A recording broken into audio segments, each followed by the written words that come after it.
I don't know if it's just me, but I have this weird thing going on in my head right now with Jujutsu Kaisen where I don't want to say I'm burnt out with Jujutsu Kaisen because I don't think that's really the case, but I will say this. I am 100% not ready for the Shibuya arc. Like, yes, the arc is here. I'm gonna watch it. I'm gonna make vids on it. I'm probably gonna enjoy the arc a lot if I'm being honest, but like at the same time, bruh, I don't know, bro. I just feel like the hidden inventory arc was just jam-packed with so much content, whether it be hype shit, emotional shit, felon shit, whatever. It was just so much to take in. I literally feel like I just watched a whole 25 episode season. Like, yes, in actuality, I really only consumed like a fifth of that, but in my head, bro, I feel the level of closure that I'd expect to feel from a full season of anime. Regardless though, Shibuya arc is here. Yuji and them are finally back in the mix. We finally got a full episode without Gojo ass on my screen every 2 seconds. Y'all know how I feel about Gojo, bro. The less the better. Honestly though, Gojo hating jokes aside for a sec, it does genuinely feel nice to see the main cast of the show back in the mix again after spending like the last month or so immersed in the events of the past. Like normally, bro, I'm not particularly fond of that thing that anime do where they'll start an arc off with like slice of life moments and shit, because it's like, nigga,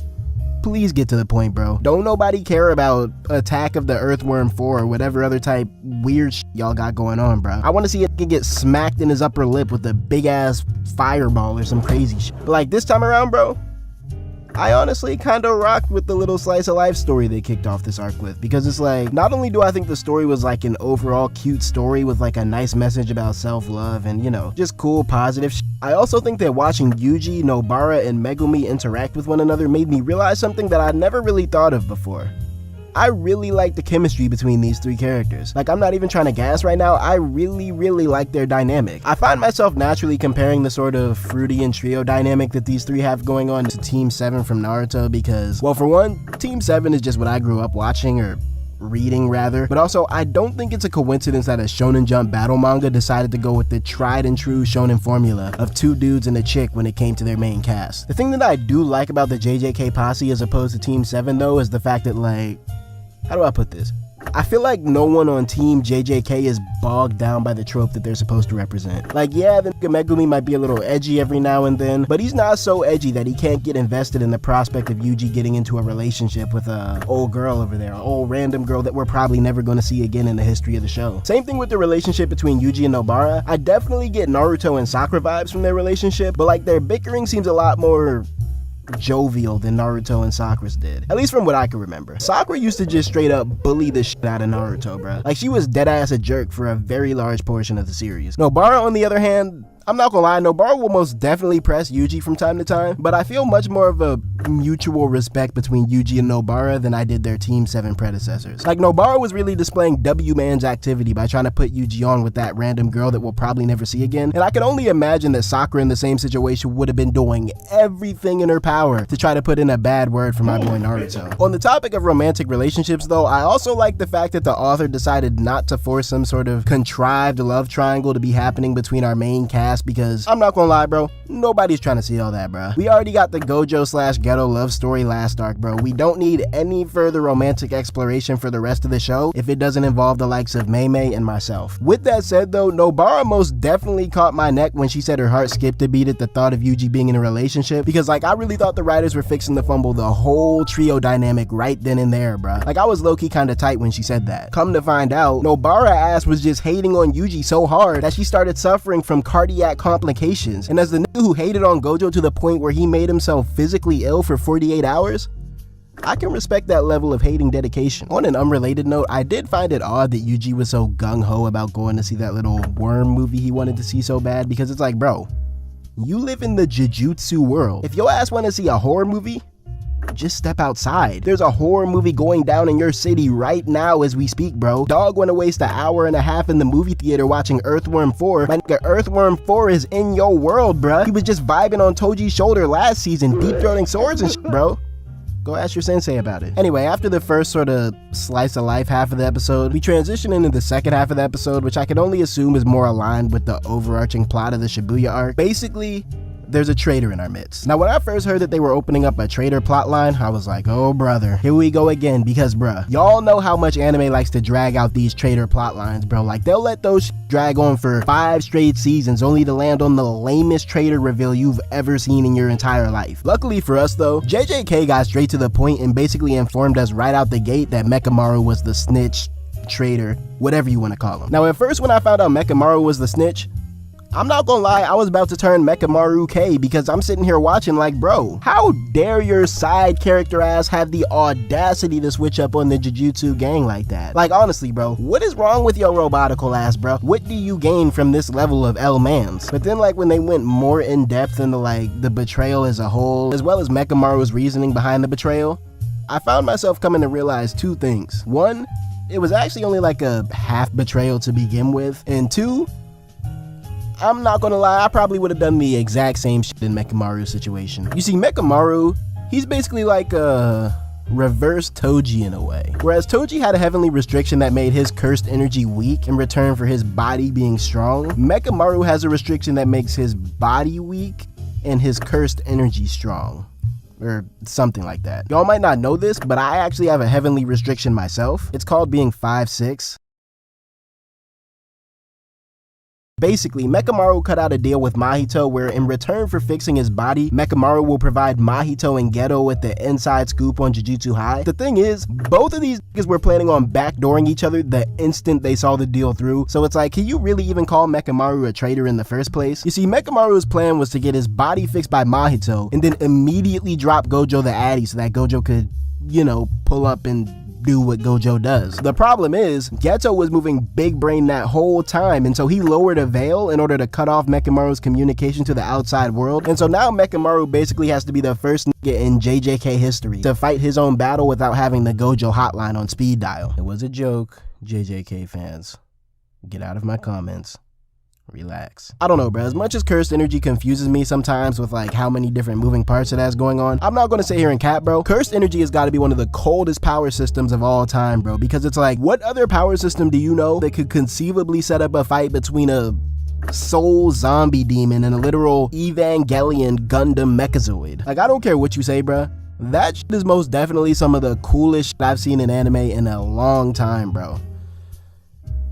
Anyway, I doubt Mechamaru is coming out of this squabble alive because dog is literally putting his lifespan on the line in order to keep that Mechazoid up and running, which is crazy, by the way, so thoughts and prayers to him, I guess. Nigga just spent his whole life in a hot tub of his own piss just to die on the day he finally gets freed, bro. Like, bruh. Cruel world we live in, bro.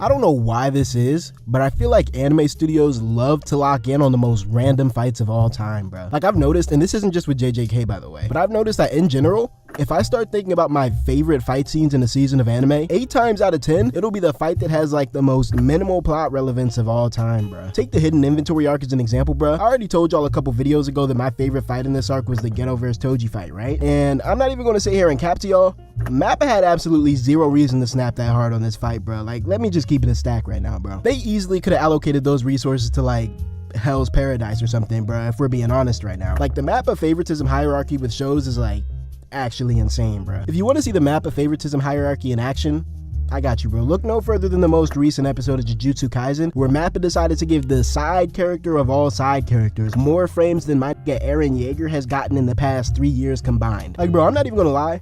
Mechamaru must have sent some puppets to the studio to help Mappa crank this episode out, bro. Because no way a Mechamaru squabble had any business going this hard, bro. The thing about anime characters, bro, is that they love to talk, bro. No matter what anime verse you're in, no matter what the situation might be, I promise you, an anime character is gonna find a way to start yapping for no reason whatsoever, most likely at a time where it's entirely unnecessary and inappropriate. And don't even get me started with the battle shonen niggas, bro. You best not let a battle shonen catch you lacking, because if you let these niggas get the chance, a battle shonen character will hit you with the most long-winded speech you have ever heard in your life, bro. And the crazy part about it is, they'll really hit you with this speech mid-scrap, bro. Like, a battle shonen character will really talk your ass off while giving you body shots, bro. Straight rib shots. Because of this tendency that anime characters have to exchange words during a fight, I think it's fair to say that you know an anime scrap is really about to go bonkers if the two parties both shut the fuck up and just squabble. Like if you ever see an anime fight with no subtitles on the screen, just buckle up, bro. Now I'm not gonna lie, coming into this episode,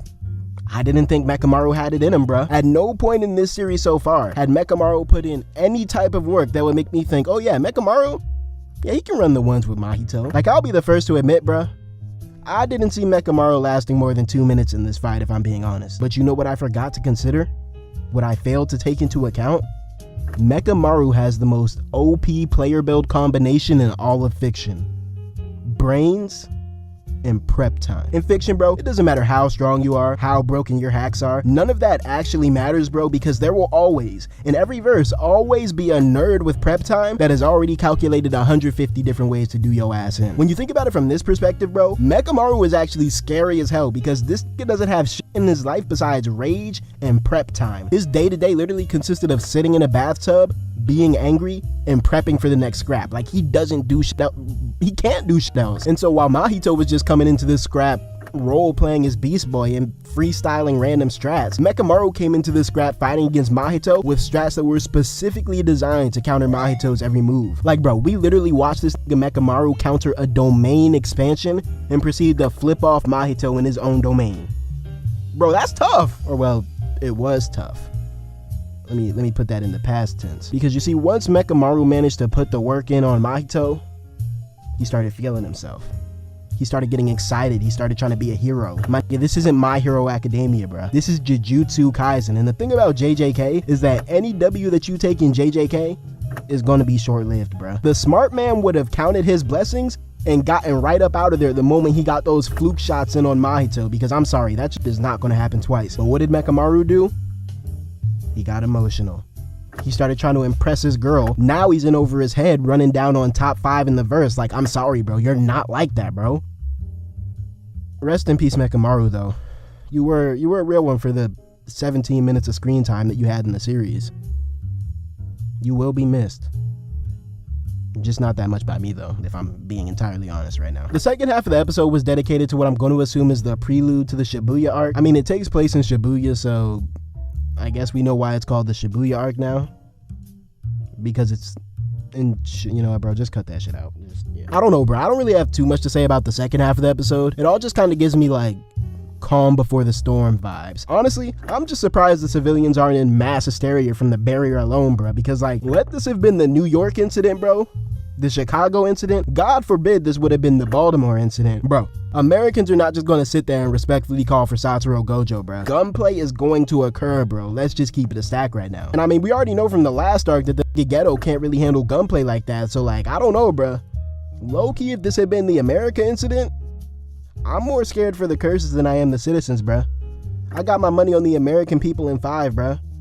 For better or worse. One thing I don't like about how the sorcerers are handling this, though, is the fact that their primary strat right now seems to be the Gojo hotline strat. Like, I get it, bro. Y'all are trying to keep casualties to a minimum and shit, but, like, do y'all homework on Gojo's performance during the hidden inventory arc, bro. Gojo cannot clutch, bro. If I can't trust him to protect one little girl, hold on, bro, what did Deku say? If I can't save one little girl right in front of me, then how can I ever hope to be a hero that saves everyone? You're trusting a nigga who provably can't save one little girl to save everyone. Think about it, bro. Also, there's like 15 episodes left in the season, so like I know something's gonna happen to keep this pushing, bro. Like, if we're just thinking practically right now, bro, there's no way Gojo is coming in that barrier and finishing this shit off in the episode, bro. While we're on the topic of criticizing niggas, though, I'm sorry, but Ghetto, you gotta come here real quick. What is this spooky ass plan you got going on, bro? Attacking the city on Halloween night, bro? Is that heat? I'm not gonna lie, a Halloween attack is some Nick Jr. ass shit, bro. Like, I'm gonna need you to tighten up, bro, because these little aesthetic things matter if you're trying to be known as one of the all-time greats with this villain shit. Like, I understand you wanted to attack the city while it was crowded, and like, I respect the vision for sure, but like, you gotta take these things into account, bro. You're basically already working with a team of curses, and like, curses are effectively just ghosts. So like, now you look real cheesy trying to attack a city on Halloween night with a squad made up of ghosts. You see what I'm saying here, bro? It's alright though, because look, bro, no matter how buns you may be at villainy, at least you'll never be Muzan, bro.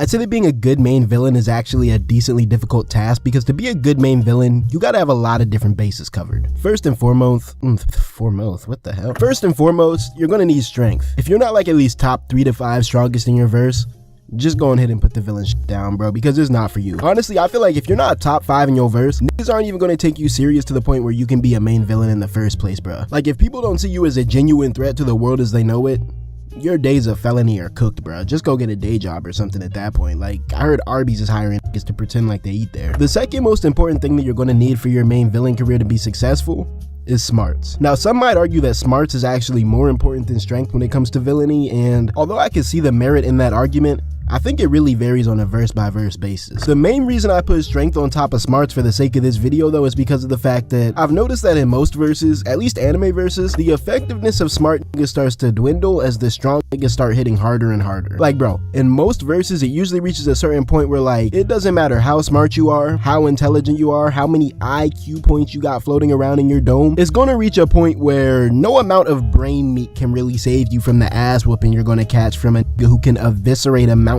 with a well-placed haymaker. Unless of course you're like the Batman or something, but honestly, like, that's like a whole nother thing. I bring this whole spiel up about villains and intelligence though because today we're going to talk about 𝙏𝙖. In pursuing the Shibuya Incident, the boy 𝙏𝙖 basically placed himself into the ultimate brains versus brawn deathmatch against that lame man Gojo. And as the show continues to piece together 𝙏𝙖's plan before our very eyes, I actually find myself being rather impressed by the level of big brain that 𝙏𝙖 has been displaying. Like, I want to talk about the Shibuya plan, which I will henceforth be referring to as 𝙏𝙖's Gambit. Now, before we can get into talking about 𝙏𝙖's Gambit, I have a couple of things from the former half of the episode that I want to go over because, like the rest of the Shibuya episode so far, this episode was basically split into 2 distinct halves, both of which kind of have like their own separate thing going on as far as the narrative was concerned. The first thing I need to get out of the way is 𝙏𝙖. A couple videos ago, let's just say I spoke very highly about 𝙏𝙖 in regards to how I feel about her. Yeah, okay, about that. I would like to take this time to come on record and officially void any positive remarks that I may have made about 𝙏𝙖 in the past while I was still ignorant about her true nature. Look, bro, I can forgive anime characters for a lot of bullshit, bro, especially if they're fine. Stealing, killing, shit, mass murder, I can work with that, bro. I can fix her. One thing I can't f with though, no matter how bad a character might be, is that weird ass sibling complex shit, dog. Like, that shit will dead ass ruin my whole entire outlook on a character, bro. 𝙏𝙖 shit is extra weird though, because when you really look at it, bro, her shit doesn't even seem like a normal sibling complex, if that makes any sense. I don't think them shits can ever be normal, but like, you know what I'm trying to say, bro. Like, correct me if I'm wrong, but her whole relationship with her brother basically just seems like she's finessing this little to do free, unpaid child labor under the guise of love. Like, she has little bro out here talking about he got a work relationship with his sister. I'm not gonna lie, that's actually sad as hell, bro. Like, she probably got this little nigga's behavioral development all types of f***ed up, bro. Like, free young wee wee, bro. Oh hell no, that sounded crazy, bro. Hold on. During the first half of the episode, Yuji and 𝙏𝙖 split up so that while 𝙏𝙖 is taking on an army of transfigured humans, Yuji is getting in the mix with this one singular grade 1 cursed spirit that basically takes the form of like a giant roach or some shit. Now Yuji, I'm not gonna lie, he basically gave this big ass insect the business, bro. Like, bro, the moment I seen Yuji buck up on this fat ass vermin like he was about to take his lunch money, I knew right then and there that it was a wrap and a half, bro. Because one thing about Yuji is that Yuji is not out here playing with these villains, bro. That Yuji gets to work, bro. He had old cockroach's gut spread across the floor like he got hit with a big ass bottle of cursed raid. Like, honestly, bro, I feel like this fight existed for the sole purpose of establishing that Yuji was like that now. And I feel like Cockroach Man was simply a fodder villain in that regard because old Rochi was simply a means to an end, bro. I mean, even 𝙏𝙖 was surprised by the fact that Yuji got Cockroach Man up out of there so quickly. And honestly, I don't blame her, bro. Last I checked, Itadori Yuji was not moving like this back in season 1, bro, but hey, shout out Yuji, I guess. In fact, nah, shout out Nanami, bro, because Nanami's probably the real MVP out here when it comes to being a W mentor for Yuji. Unlike this lame man nigga Gojo, who I'm unfortunately forced to talk about now, due to the fact that his squabble is like the focal point of the latter half of the episode. It's like, no, let me chill out with the Gojo hating for a second, because I really want to put all hating shit aside when I say this next statement, so y'all know I'm not even trying to troll right now. I really truly believe no bias shit, no hating shit, no trolling shit. I really believe that Gojo is facing to take an L right now. In fact, I'd argue that it's literally impossible for him not to take an L in this fight, simply due to the fact that Geto has played his cards almost flawlessly when it came to setting up this Gojo for failure. Geto has effectively big brain backed this Gojo into a corner, and I'm not gonna lie, bro, that's tough. You see, what Geto has done is essentially lock this Gojo into a double bind. Gojo is now in a position where he has two choices that he can make, and both of them involve him taking an L. Gojo can either A, go all out and end up hurting innocent civilians as collateral damage, or B, not go all out and end up hurting innocent civilians because he's unable to protect them effectively. Bro, I'm not gonna lie, that is a huge brain play from Geto right now, bro. Like, Geto is really a chess player in that lane, man. Nigga, Gojo was simply not ready for this level of brain play. What Geto is essentially doing is exploiting the fact that Gojo's strength and his morality are directly at odds. Gojo has the strength to cook everybody in that entire station right now. No doubt about it, cursed spirits included. What he doesn't have, though, is the precision to target the cursed spirits without targeting civilians as well, which, I don't know, me personally, that sounds like a skill issue to me. But anyway, Gojo's personal morality won't let him win this fight, but it also won't let him lose this fight. And so now the Gojo has to decide which is the lesser of two L's. All the while, time is ticking because innocent civilians are getting their domes ripped clean off their neck as all of this is going on. Now, bro, this right here, this is the type of writing I can get behind, bro. Shout out 𝙏𝙖, shout out Geto, shout out Miguel, shout out Toji, shout out me, shout out all of Gojo Haters Incorporated. It took a team effort for us to reach this point, but I think we might finally be getting that lame man nigga Gojo up out of here, bro. It's been a long time coming. On an unrelated note though, something about Geto and the curses, like playing around at that little park, blowing bubbles and shit, made me feel so deeply uncomfortable inside my soul, bro. Like, for starters, grown-ass man playing on the jungle gym is already crazy, but the added context of just knowing the type of bullshit that Geto be on, hell nah, bro. I can't rock with that. Like, genuine question, bro, okay, before we get out of here. If Suguru Geto pulls up at the park and smacks your son, damn, I hit this shit out myself. If Suguru Geto pulls up at the park and smacks your son, right? Smacks him dead in the face. Hypothetically, are you gonna check him? Nah, but look, listen, I feel like that's a genuine question though. Because do you protect your son in the moment and then die 5 seconds later when Geto drops a cursed hippopotamus on your ass? Or do you just let it slide in the moment, you know, take that L, and then deal with the repercussions later? Me personally, I'm taking that L and going right to enroll my son in Jujutsu elementary school, bruh. Bro can train himself up to become a Jujutsu sorcerer, and then we can talk about getting a get back, bruh. But for the time being, my fault, little Timmy, you're just gonna have to tank that one for the one time, bro. You know? Let's go get you some ice cream or something though. Maybe that'll, like, you feel me, cheer you up, get you back in good spirits. But yeah, Geto got that, bro. Look, y'all know I had to get on this nigga Gojo, bro. 2 L's in 1 season is crazy. I can't let that slide. Gojo Haters Incorporated, Slum City, 2023.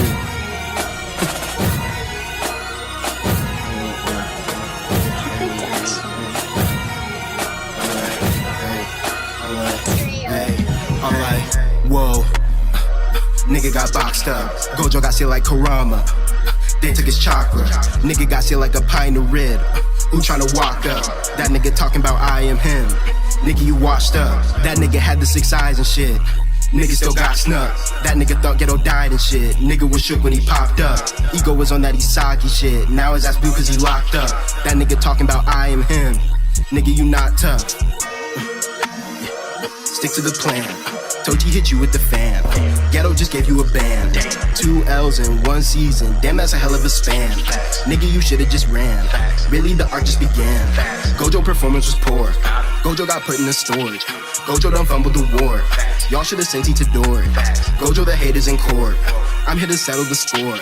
Geto was thinking outside of the box. Now Gojo ass can't no more. And I'm like, whoa. Nigga got boxed up. Nigga got sealed like Kurama. They took his chakra. Nigga got sealed like a pint of red. Who tryna walk up? That nigga talking about I am him. Nigga, you washed up. That nigga had the 6 eyes and shit. Nigga still got snuck. That nigga thought Geto died and shit. Nigga was shook when he popped up. Ego was on that Isagi shit. Now his ass blue cause he locked up. That nigga talking about I am him. Nigga.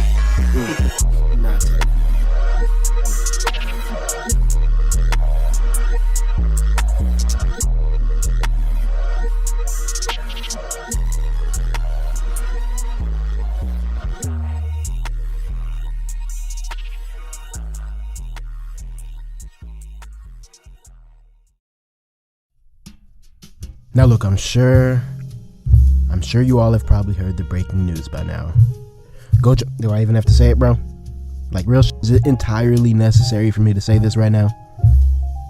Probably not. That's crazy though, because I'm still gonna say it anyway. Gojo _dis.mp3 is officially charted at #1 on the Billboard Hot 100. It is now officially the best-selling and most streamed song in all of human history, and yeah, pretty cool stuff.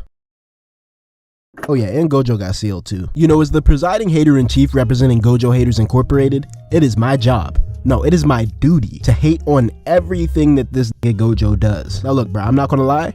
The position that I've taken as hater-in-chief, it's tough work, okay? It is very taxing work that I do. Think about it from my perspective, bro. As active hater-in-chief, I have to wake up every morning and proceed to go out of my way to uncover a new and unique method of hating on a nigga that is literally famous for being the best it is at what he does. Suffice to say, it's difficult, okay? And so as lead hater-in-chief for Gojo Haters Incorporated, I often find myself in a position where, in order to keep this company running, I have to focus on the small things. For example, I'll say something along the lines of, yeah, Gojo might have sent our #1 field agent Toji Fushiguro back to the lobby, but I bet he looked about corny as hell while doing so. You see what I'm saying here? Like, for as long as I can remember, Gojo Haters Incorporated has been standing on the back of small victories like the aforementioned. And I'm gonna keep it a whole stack with y'all right now. I honest to God expected it to be like this for the rest of my life. Like, after the whole Toji fiasco was done and in the rear view, I'm not gonna lie, I thought Gojo Haters Incorporated's biggest victory was behind us. Never, and I mean never, in a million years would I have imagined that in a mere 5 episodes I would sit down at my computer screen and bear witness to what may be a career-ending fumble from that lame man nigga named Gojo. But lo and behold, it happened. I sat there and watched it with my own 2 eyes, bro. Satoru Gojo, yeah, he got that ass boxed, boy, and hey, ever since then, bro, life is good. Look, bro, before we even get into talking about the sealing itself, I feel like we gotta give MAPPA their flowers, bro, because they did their thing with this episode here, bro. Like, the thing that stood out to me when watching this episode in particular is the fact that MAPPA doesn't just have good animation. Them niggas up at MAPPA are some filmmakers, bro. They are some storytellers, bro. MAPPA will, like, add scenes or, like, expand on scenes in such a way that simply just elevates them, bro. Like, they'll take a scene from the manga, put their little spin on it, and next thing you know, that shit is on a whole nother level, bro. Like, for example, that little interview scene they did at the beginning where they were asking everybody like what they thought about Gojo and whatnot, it had like this kind of semi-fourth wall breaking sort of vibe that just, I don't know, it did a really good job with establishing the stakes for the episode by showing how every character in this whole is inextricably tied to Gojo. Speaking of characters though, I don't know why, bruh, but this episode low-key got me rooting for the villains a little bit, bro. Like, hold on, bruh, hear me out.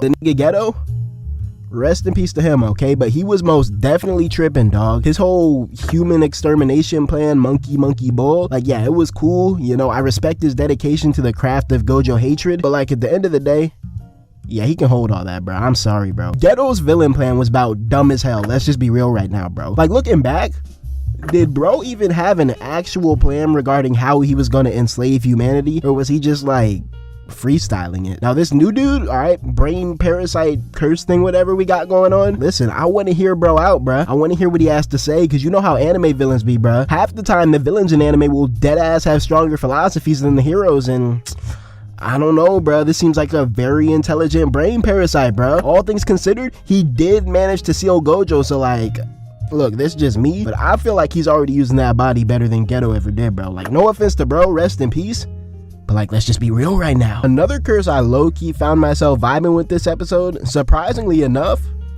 was Jogo. I feel like Jogo got dealt a bad hand as far as first impressions are concerned, due to the fact that like, his first appearance in the show was literally just as Gojo glaze fodder. Like, they had bro out here looking very dumb, fighting against the literal strongest character in the series, but they did it so early in the show that we didn't even have an accurate read at that point on just how strong Jogo was compared to everybody else. On the flip side, now that we're in like a more equalized setting where Gojo can't just flush everyone instantly, I mean, he did eventually with the domain expansion, but like, not right off the bat at least. I'd say before Gojo cooked everyone with his domain expansion, I think that Jogo definitely stood out as like the best curse in the curse posse, bro, apart from like Ghetto Brain Man. Like Hanami, I'm not gonna lie, Hanami was just out there moving stupid, bruh. I don't know what made her think she was about to crash with Gojo 1v1, But yeah, she paid the price for that one, bro. I don't think I've ever seen someone get so thoroughly eviscerated in all my life, bro. Like, and this is coming from the premier Gojo hater, bro. Like, come on, Nanami, bro. You can't have me out here giving Gojo props, bro. Like,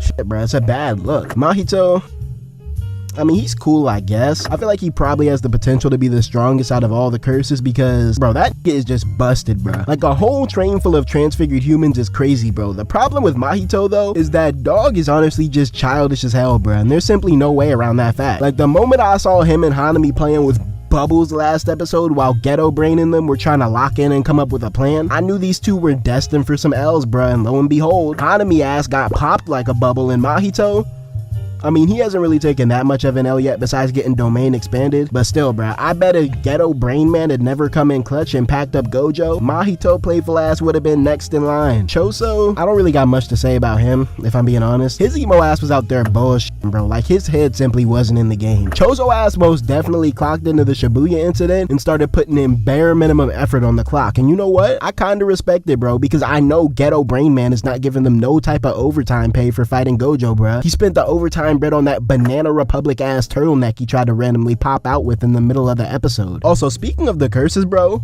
where the hell is my nigga Splatoon at, bruh? I noticed he wasn't getting in the mix like he was supposed to, which is crazy to me because I most definitely saw his ass playing with the bubbles during the planning phase, bruh. Honestly, bro's probably hanging out back at the crib asleep or some shit, if we're being honest, bruh. Bro probably forgot that he was supposed to do the Shibuya Incident today. His ass was probably out there trick-or-treating or something. Okay, and I'm looking at my watch right now. It is about time for some more Gojo slander, so nah, I'm playing, bro. I'm playing. I already dropped a whole diss track on this nigga, and as happy as I am that he got sealed, I'm not even gonna cap, bro. This gotta be the most Mickey Mouse, Disney Channel, Walt Disney, Disneyland, Playhouse Disney, Disney Plus, Disney XD, Disney Cruise, Disney Infinity, Disney Pixar, Disney ass victory I have ever seen in my life, bro. Because look, bro, that whole "we need 1 minute to pass" in Gojo's head, bruh, that is some bull, bruh. I'ma just keep it a stack right now, bro. I can literally ask you what you ate for lunch today, and unless you're watching this video during lunchtime, more than a minute is gonna pass in your head, bruh. Like, if you only need a minute of brain time to use this OP ass tool, come on, bro, how is that fair? Like, honestly, if it wasn't Gojo that this hacker cheater ass box was being used against, I'd low-key be tight as hell, bro. I'm not even gonna lie. But since it's a hacker cheater ass tool being used against a hacker cheater ass character, I feel like it kind of evens out in that regard. I mean, I get it though. The homie 𝙏𝙖𝙡 had to find some sort of way to get Gojo out the mix, and I mean, y'all know anime rule number 599-3, bro. If you can't beat him, seal him. Anyway, y'all ever had like a long-term sub like back in school, bruh? Like a sub that was there for like at least a semester or so because your teacher was out pregnant or sick or something? Yeah, that's about to be Yuji in them for real, bro. Gojo ain't even get to finish grading their midterms yet. That's crazy, bro. That's crazy. You think they be using Canvas at Jujutsu High, bro? They said they got an exorcism due at 11:59 p.m, bro. You know Yuji don't be turning his assignments in, bro. Come on, bro.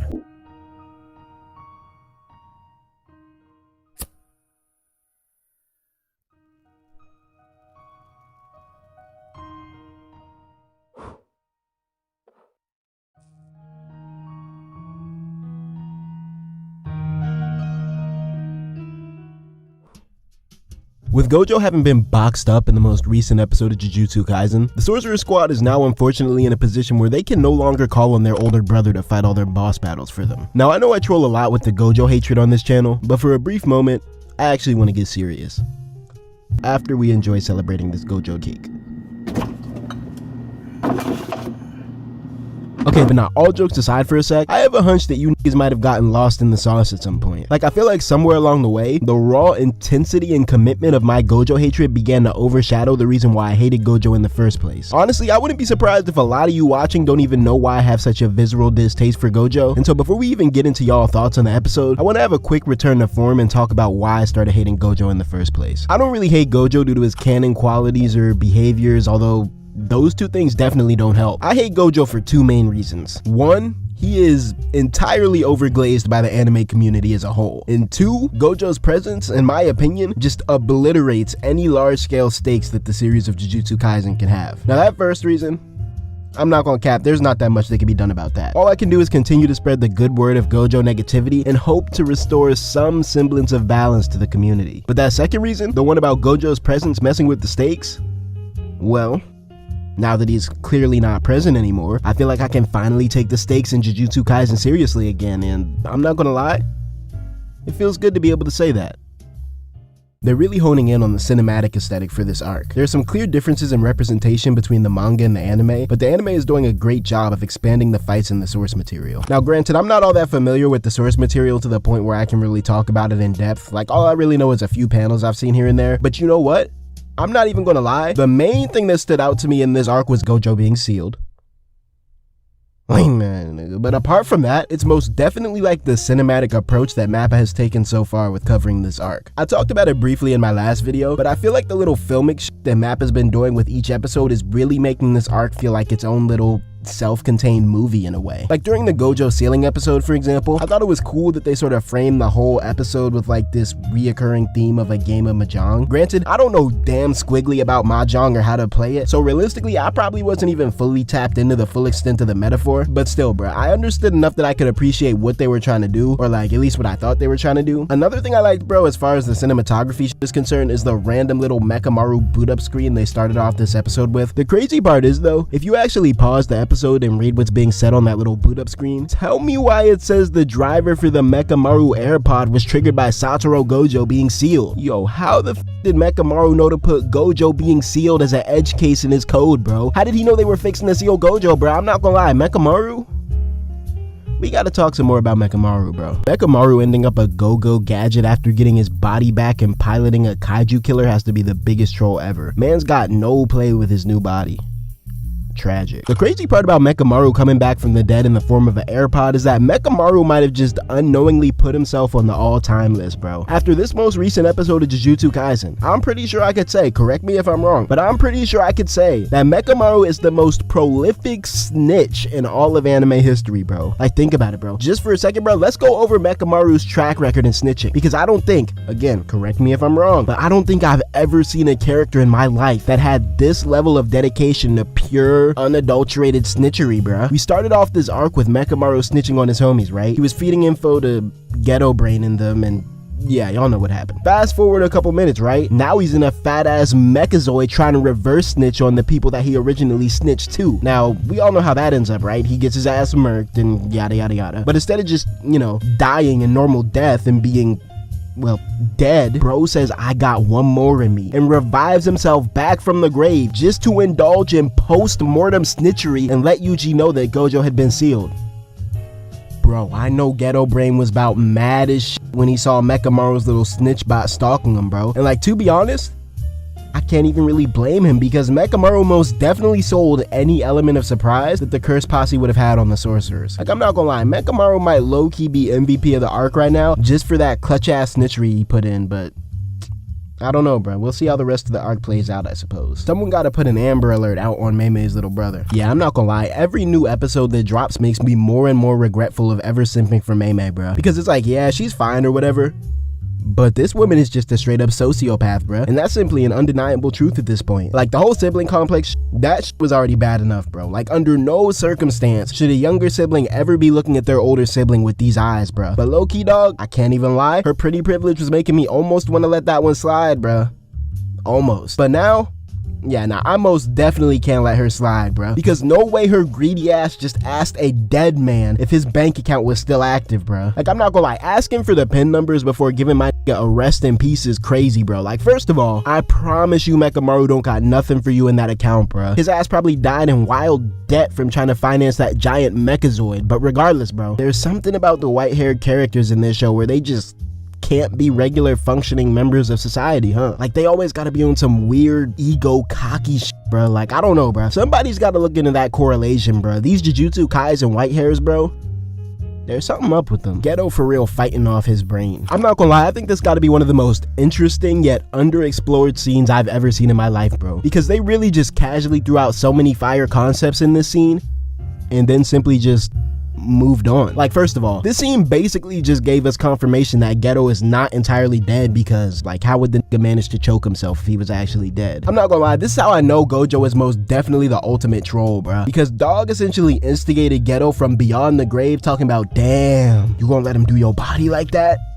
That's crazy. Look, me personally, and of course, you know, 𝙏𝙖's emotional ass really fell for that weak ass last ditch instigation effort. The craziest part about this whole scene though is the conversation that 𝙏𝙖 Brain and Mahito have after the fact, because these niggas just start casually theorizing on like the metaphysical nature of the soul and how their respective curse techniques interact with this idea of the soul. And it's like, I'm sitting here locked in thinking I'm about to get some crazy exposition that will finally start to make sense out of cursed energy. But then it's just like, nah. 5 seconds later, the boy Mahito is back on his bullshit, waffling around and going on a scavenger hunt for Yuji. And it's like, really, bruh? Be so dead ass right now. Like, come on, bruh. Really, the only way to defeat someone like Gojo is by having prep time. No 𝙏𝙖 and Toji tell us that much. You know, it's funny you bring this up, bro, because I was actually thinking about this very concept myself. And the thing I noticed about Gojo, bruh, is that for someone whose whole thing is being untouchable, bro is actually mighty touchable if you know what the hell you're doing. Like, think about it, bro. Between Miguel, Toji, and now 𝙏𝙖 Brain, we have seen a total of 3 cursed tools that have the ability to counter or at least work around Gojo's Limitless. Like, bro, I feel like low-key, bro, depending on how large Jujutsu society is on a global scale, low-key, there's gotta be mad cursed tools out there that can counter Gojo, bro. Like, I know it just can't be that little box, bro. They selling them shits on Temu, huh? Bet you click off this video right now and go to Temu, your ass can cop 5 prison realms for 15 bucks. Let me find these joints on Temu, bro. I'ma just be walking around, bro, sealing up random niggas for life, bro. No reason whatsoever. Oh, you wanna mess up my order at McDonald's? Psh, yeah, alright, bro. Say goodbye. I promise you, you won't ever see another shift in that kitchen ever again, bro. I went to the store earlier today to like literally buy 1 singular potato. I ended up coming home with a whole Venus flytrap, which like, I know that's not really relevant to this video at all, but like, yeah, I just thought y'all should know. You know, I thought it was interesting. Don't get it twisted though. You know, I still got those potatoes cracking, bro. Niggas call me the young Sanji, bro. Like, come on, bro. Y'all not eating like me, bro. Let's just keep it real right now. If I had a nickel for every time a nigga died in JJK before randomly coming back to life, I would have 5 nickels. Yes, I'm counting 𝙏𝙖 even though he's not technically alive. Sue me. Now, I'm not gonna lie. 5 nickels isn't really enough to buy you much of anything in 2023. That's really tragic when you think about it, but still, 5 character reboots over the course of 2 seasons is utterly insane, bro. Now, there's certain times I can let the reboot slide, right? Like, you know, bringing Yuji back, obviously that's gonna have to happen because, like, I mean, he's the main character. He has to be in the show. Kinda. But then we have the times like the Gojo reboot and now most recently the Toji reboot where it's like, bro, I'm not gonna lie, this is just some straight bullshit, bro. Now, I respect Toji as a fellow Gojo hater, right? Always have, always will. An enemy of my enemy is my ally type shit. But like, now that Gojo is sealed, what the f is this nigga back to life for? He can't do shit except be heinous and cause chaos. Like, as much as I hate him, bro, I will admit that Gojo was the one character in this show that was capable of going band for band with Toji in terms of ignorance. And now that Toji is present in Gojo's absence and he's on the curses side, yeah, it's not looking good for the sorcerers in them, bro. But regardless, hey, it feels good to see my dog back in the mix. Shout out Toji. Video. One thing I'm not sure about yet is if it's Toji or that NPC ass villain.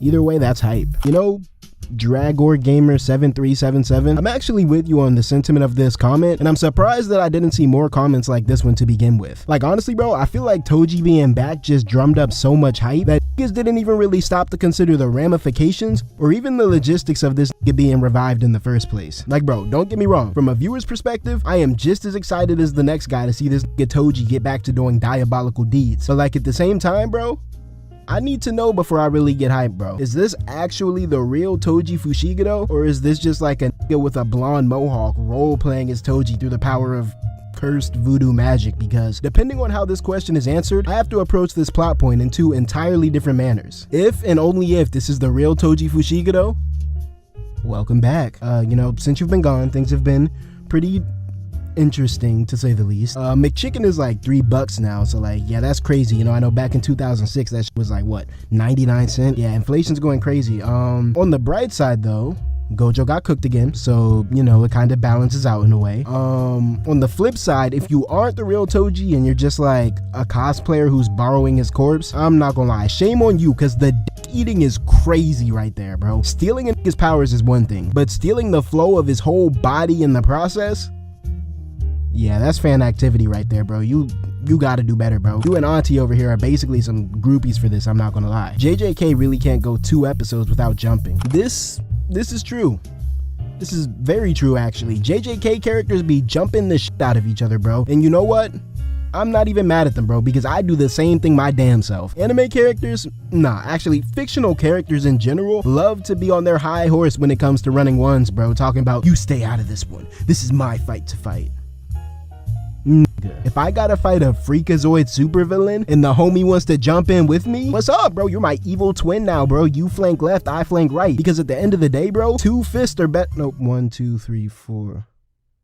4 fists are better than 2. I've actually grown to enjoy the JJK jumpings more than I do the one-on-one fights, if I'm being honest, because I feel like JJK handles the idea of team synergy in a really interesting way. Actually, fuck all that, bro. I just lied like shit in all of y'all faces right now. That's crazy. Nothing new though. I don't really give a damn about team synergy or whatever nerd ass bullshit I just said a couple seconds ago. I honestly just like seeing the animation that goes down when 2 niggas start putting in combos on 1 nigga. I just think it's cool, bro, because like in JJK, fights like this will be animated in such a way where like you don't really know what's gonna happen next, bro. Like Megami can send out a big ass husky on your ass, and then 2 seconds later we switch perspectives and Itadori Yuji is chucking a goddamn 2019 Toyota Camry at your chest bone like his name is Bruce Banner. I don't know, bro. We just got like so many cool tag team moments from Yuji and Megami fighting Unk over here. I'm surprised to see so many people just brush this fight off as like just another filler fight, bro. Like, yeah, it might not have had the most insane plot relevance as far as like the overarching Shibuya incident is concerned, but like,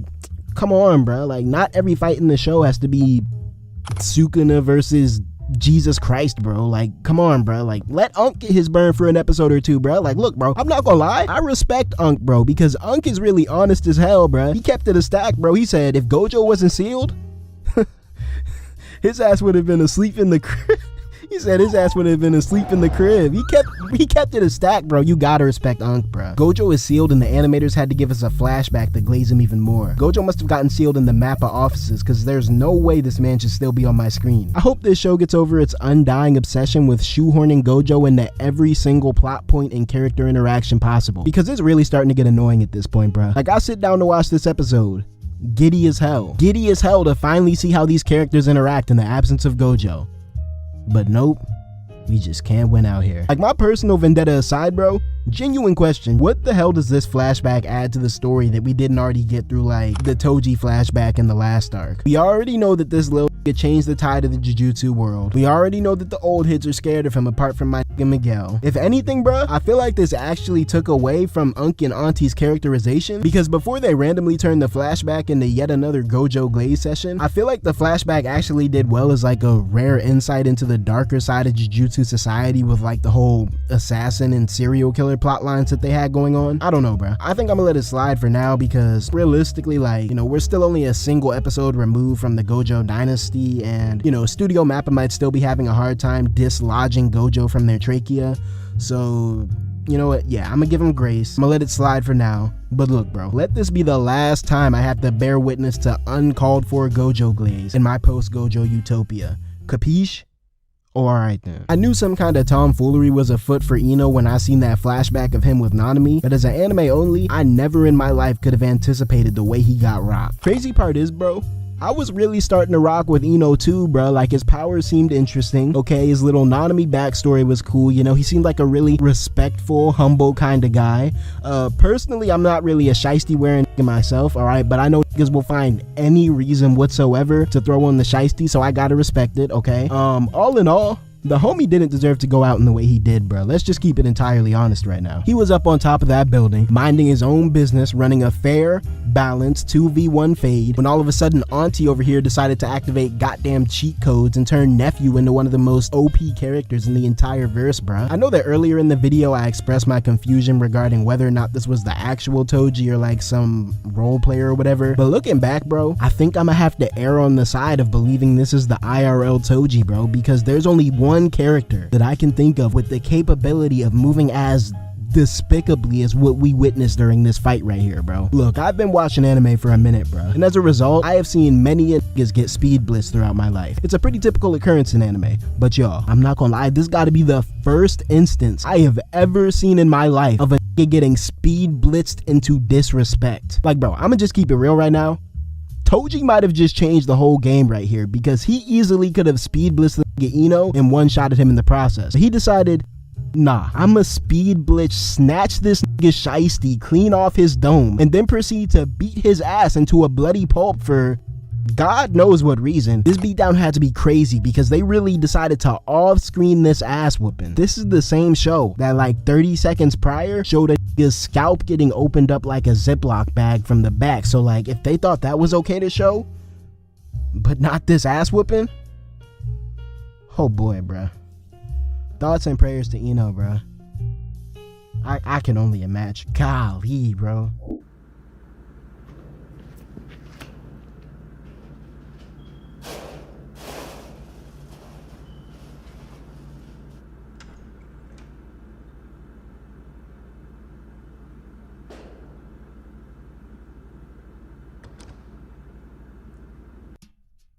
It's crazy how it's only been like a week or two since the downfall of Gojo. I mean, like, actually it's been like 5 minutes in canon, but regardless, it's crazy how in the short time since Gojo got, we are already starting to see a clear separation between the JJK scrubs and the JJK goats. Back when Gojo was around, bruh, everybody looked like a scrub, bro. There was no escaping the scrub allegations, because at the end of the day, can you beat Gojo?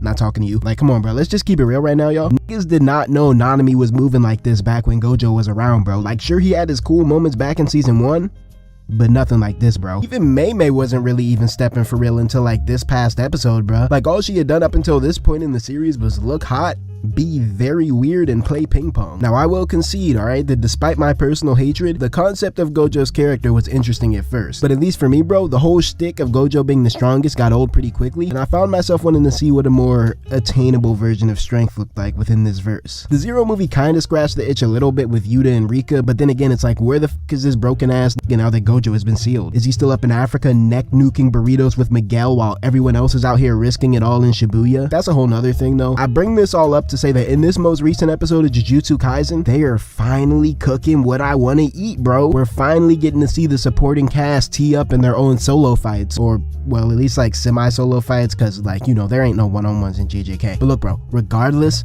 I get it now, bro. I get what y'all were talking about when you said that Shibuya was about to be peak, bro. Because if this is the energy that they plan on keeping up for the rest of this arc, I don't know, bro. We may be looking at a generational war arc right now, bro. Like, this may genuinely be an arc for the history books, bro. But you know what? Let me calm down. Let me simmer down. And let's focus on the episode at hand. JJK is the only story where the good guys look like absolute demons and the villains can look chill as f. You know, the more we learn about the sorcerers and like the Jujutsu society that they operate in, the more I feel like the villains in this show are actually somewhat better, quote unquote, than the humans. Like, hear me out, bro. The villains in this show, there's some demons, okay? Nobody is denying that. But the point I'm trying to make is that the sorcerers in this show are just as demonic as the curses, bro. If not more demonic, because check this out, bro. The curses, the sorcerers, they are both murderers, bro, okay? They both be killing niggas for no reason, and the usual moral high ground that these anime heroes be having over the bad guys simply does not exist in this series, because at the end of the day, everybody is on their murder bullshit across the board. Now sure, the argument can be made that curses end more innocent lives than the sorcerers, which is true, but like at the end of the day, bruh, they're curses. Their whole reason for existing is to put that work in on humanity, bruh, to be the bane of humanity's existence. And so like, real talk, I feel like having a murderous human is far worse than having murderous curses. Like, bro, I'm gonna be real right now. Outside their whole murder thing, the curse posse really just be chilling for real, bro. They be having like beach days and coffee dates, playing board games and going to the playground. Like, they just be vibing, bro. And in the meantime, what are the Jujutsu sorcerers doing amongst each other? Scamming, snitching, being haters. Toji. Like, low-key, bro, the side that we're supposed to be rooting on as an audience is low-key just as ignoble as the villain side, bro. So it's like, I don't know, bro. Maybe humanity was the true villain all along. It's like, nah, bro, come on, bro. Y'all, come on, bro. We don't do that cliche act. Come on, bro. Come on, bro. 𝙏𝙖 once again hitting the absolutely menacing speed teleport is crazy. Killing old nannies is the epitome of ignorance. I'm not gonna lie, bro. I'd be mad as hell having to fight 𝙏𝙖, bro, because his heavenly restriction always seems to manifest itself in the most hackerish ways possible. Like, I'm not gonna lie. It's at the point, bro, where I'm about to call that the heavenly blessing, bro, because I have yet to see that get restricted in any way, shape, or form by this quote-unquote restriction. You trying to tell me that the thing that made him invisible to the JJK Byakugan is a restriction? Yeah, you trying to tell me that the thing that gave him enough willpower to press Mohawk Man's soul out of existence is a restriction? Yeah, bro. This is more restricted by his credit score than he will ever be by his heavenly restriction, and I will firmly stand on that statement with all 8 of my toes. But anyway, bro, back to the episode. I knew that 𝙏𝙖 was going to be ignorant since his debut, right? But let me be honest.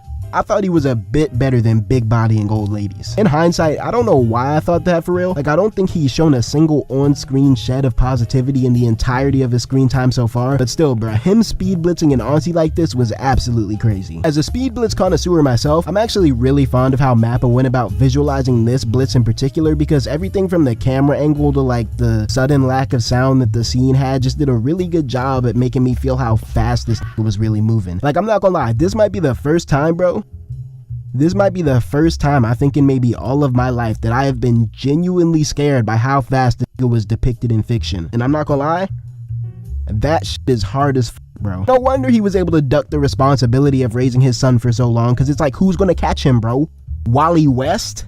Exactly, bro. Come on now. I swear, the 𝙏𝙖 and 𝙏𝙏 situation keeps getting weirder and weirder. I got this weird vibe when he started clapping. You know, 𝙏𝙏 as a character is crazy to me right now because she just keeps escalating in both directions. Let me explain what I mean by that. Every week, 𝙏𝙏 gets finer and finer, bro. You can't even deny that right now. Like that walk that they had her doing in the tunnel.